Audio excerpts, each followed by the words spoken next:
여러분 안녕하세요. 5시간 투자에서 수능 한국사 1등급 맞기의 신쌤입니다. 오늘이 그 세 번째 시간인데요. 오늘의 주제는 발해와 통일신라가 공존했던 남북국 시대와 고대의 문화사입니다. 자, 그럼 문제풀이 바로 시작하도록 하겠습니다. 1번 2021년도 기출이고 2021년도 3번 문제네요. 윗줄 친 이 나라에 대한 설명으로 옳은 것은 이 나라는 지역이 사방 5천리로 오경과 15부를 두었다. 서쪽으로는 중국과 통하고 남쪽으로는 신라와 교류하고 북쪽으로는 거란을 막고 동쪽으로는 일본에 사신을 보냈다. 이러한 활발한 대외 교류 등으로 인해 이 나라는 해동성국이라고 불렸다. 자, 결정적인 키워드 해동성국 나왔네요. 그럼 이 나라는 그렇죠. 발해. 따라서 이 문제는 발해에 대한 옳은 설명 찾아라. 1번 별무반을 편성하였다. 별무반은 고려 숙종 때 여진 정보를 위해서 편성된 부대 이름. 1번은 고려에 대한 설명이고 2번 대가야를 병합하였다. 대가야는 신라 진흥왕이 6세기에 병합하게 된다. 2번은 신라에 대한 설명이고 3번 삼성육부를 운영하였다.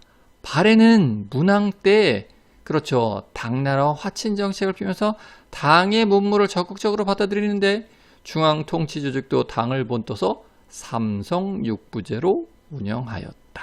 3번이 발해에 대한 옳은 설명이네요. 3번 정답. 4번 훈련도감을 창설하였다. 훈련도감은 조선시대 후기 5군영 체제의 핵심 군영. 또 하나, 이거 언제 생겼죠? 그렇죠. 임진왜란 중에 설치되었다. 4번은 조선에 대한 설명이고 5번 구서당 십정을 설치하였다. 구서당 십정은 통일신라의 군사제도. 구서당이 중앙군, 십정이 지방군. 따라서 이 문제 정답은 3번이었습니다. 자, 이 문제 뭘 묻고 있죠? 그렇죠. 이 문제는 발해에 대해서 묻고 있네요. 자, 그럼 발해에 대해서 간략하게 정리해 보겠습니다. 발해는 고구려 유민인 대조용이 말갈족을 규합하여 7세기 말인 698년 만주 동모산 기슭에 건국한 나라다.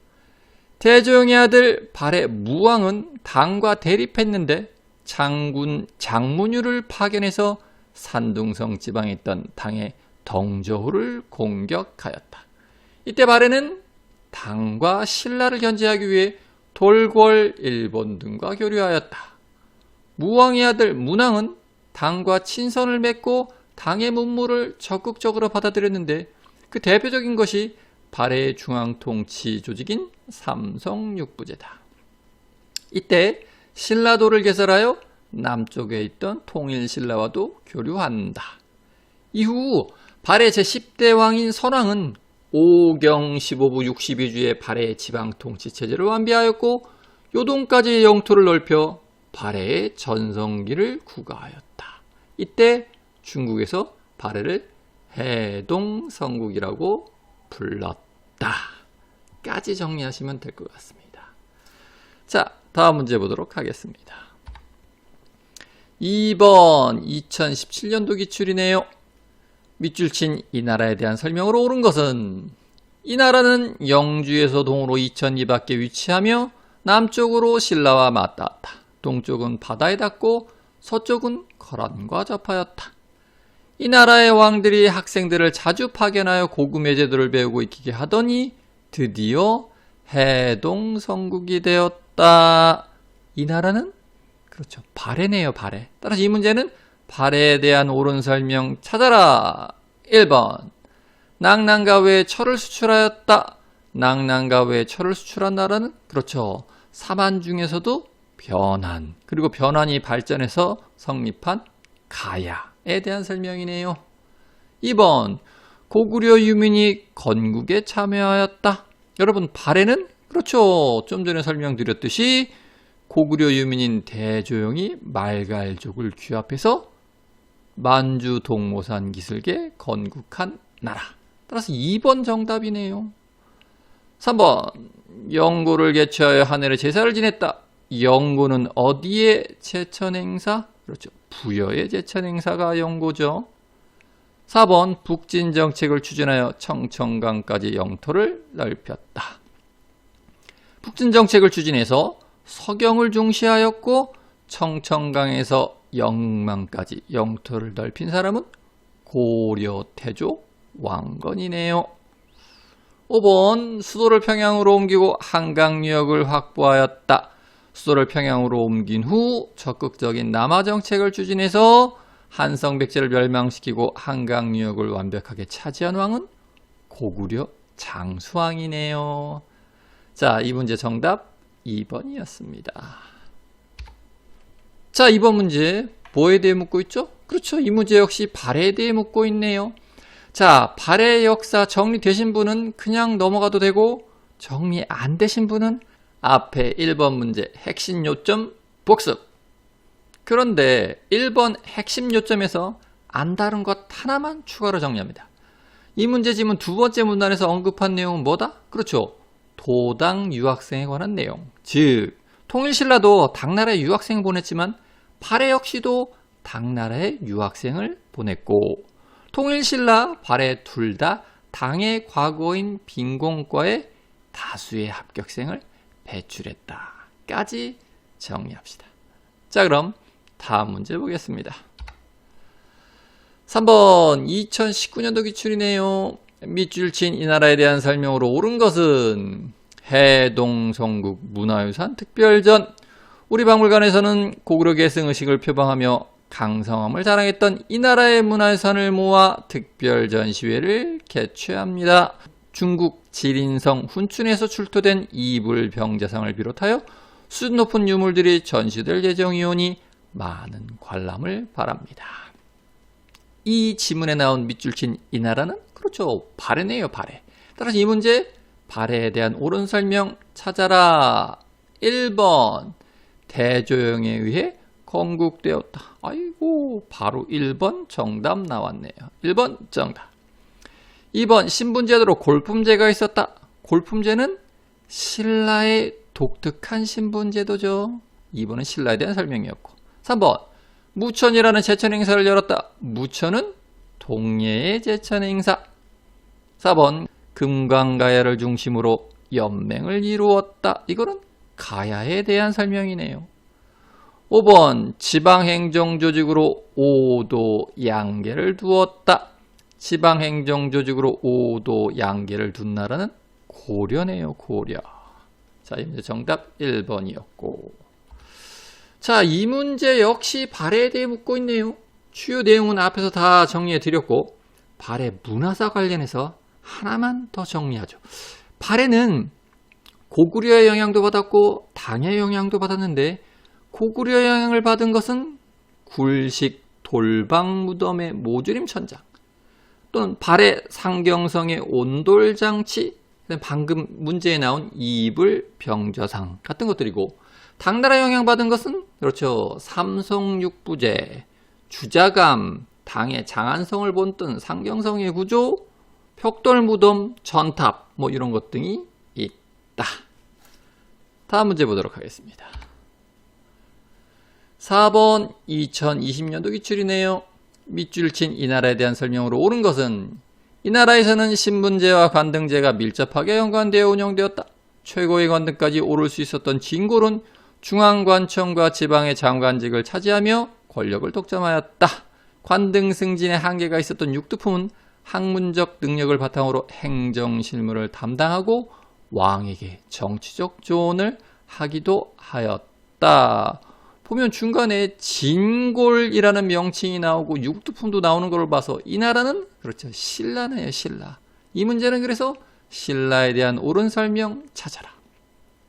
1번 지방의 사립교육기관으로 서원이 설립되었다. 서원은 그렇죠. 조선시대 지방 중등 사립교육기관. 1번은 조선에 대한 설명이네요. 2번 주자감을 설치하고 당의 유학생을 파견하였다. 당나라 유학생 파견한 건 신라와 발해 둘 다. 자, 그런데 주자감을 설치했다. 아이고, 이번은 발해에 대한 설명이네요.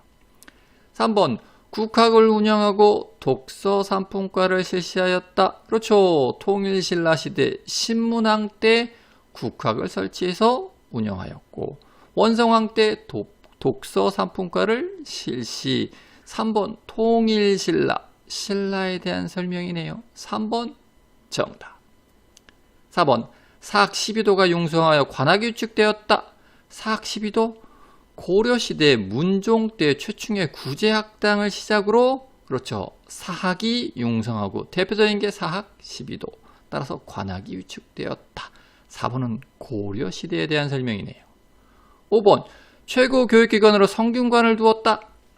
여러분 성균관은 원래 고려시대 국자감이 고려말 충렬왕, 아주 정확하게는 충선왕 즉위년에 명칭이 변경된 거고 이게 조선시대 계승이 되어서 조선시대 내내 최고 교육기관으로서의 위상을 갖추었다.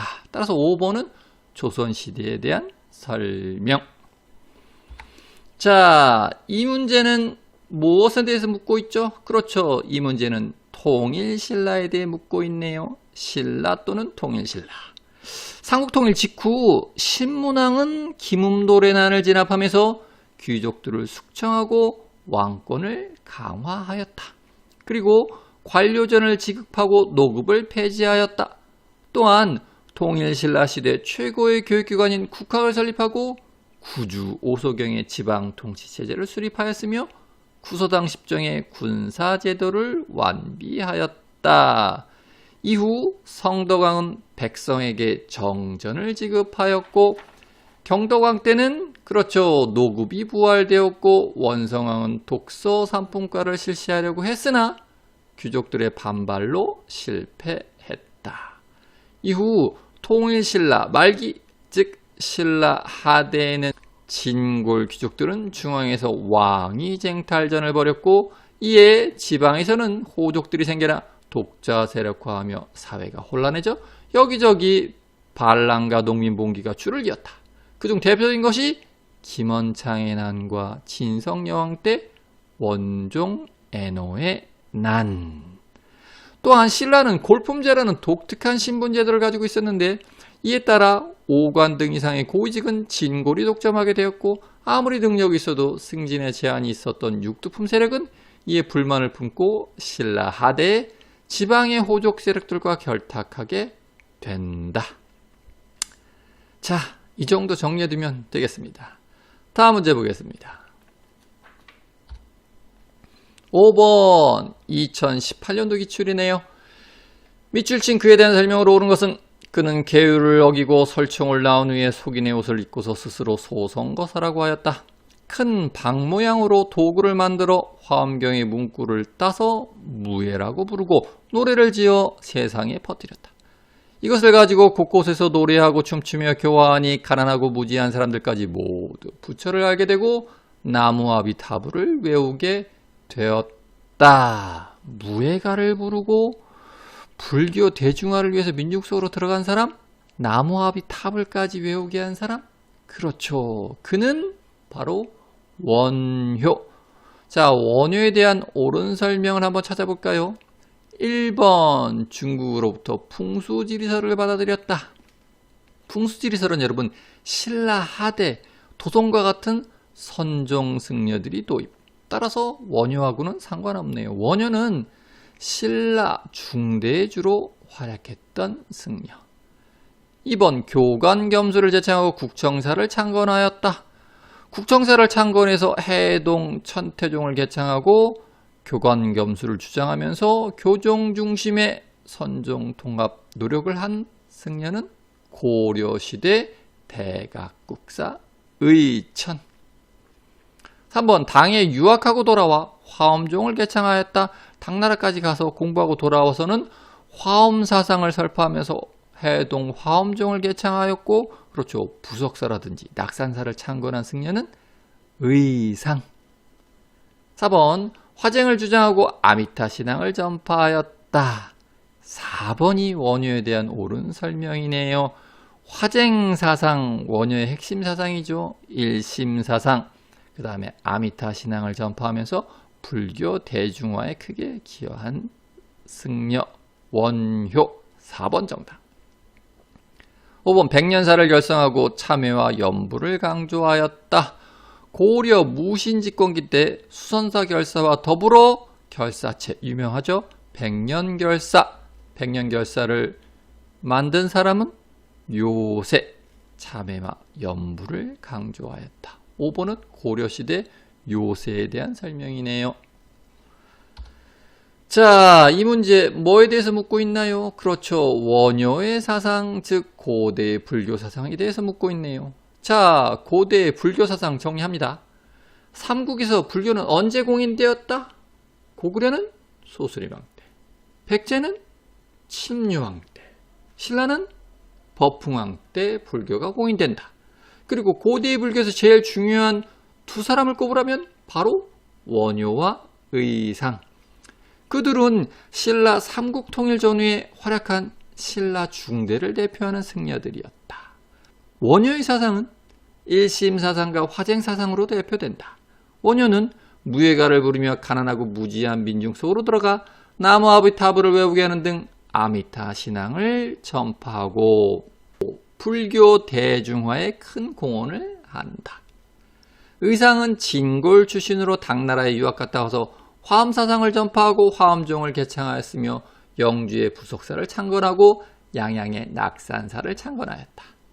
그리고 이후 신라 하대에는 실천수행과 선수행을 강조하는 불교의 새로운 종파인 선종이 당에서 유입되어 크게 유행하였다.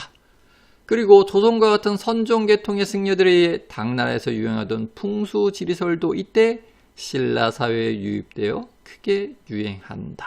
까지 정리해 두시면 됩니다. 다음 문제 보겠습니다. 2017년도 기출이네요. 가에 들어갈 내용으로 가장 적절한 것은 특별 전시계획서, 주제는 가고, 내용은 담징이 종이와 먹을 제조했던 사실을 기록한 서적을 전시한다.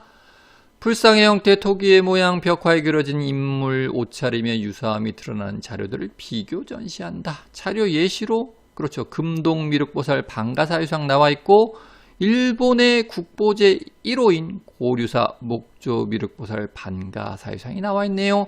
야, 이 전시회에서는 주로 삼국시대의 우리 문화가 일본에 어떻게 전파되었나 뭐 이런 내용들 지금 전시하려고 계획을 잡고 있네요. 자, 그래서 가에 들어갈 내용으로 가장 적절한 것은 1번 발해와 당 사이의 외교, 2번 통일신라와 서해계 교류, 3번 고려에서 유행한 몽골의 풍속, 4번 삼국과 가야 문화의 일본 전파.